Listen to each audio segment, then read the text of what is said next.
بسرعة كده هقولك ازاي تقدر تفك الشفرة علشان تاخد مليون عملة. هنبدأ ندخل هنا كده وهنبدأ نكتب شرطة شرطة شرطة. تمام، ده كده أول حرف. بعد كده نقطة شرطة نقطة، وبعد كده نقطة شرطة، وبعد كده شرطة نقطة شرطة نقطة، وبعد كده نقطة شرطة. اوبس، كده هنعيد تاني من الأول. 3 شرط،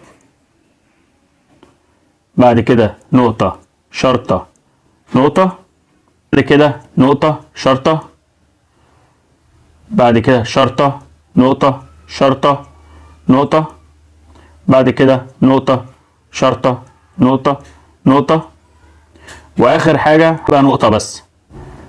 طيب زي ما شفتوا كده دي كانت شفرة النهاردة. هنبدأ نعمل كده تيك ذا برايز، وبكده خدنا المليون عملة. وزي ما انتوا عارفين كل يوم بنزل لك الكروت وبنزل لك فك الشفرة.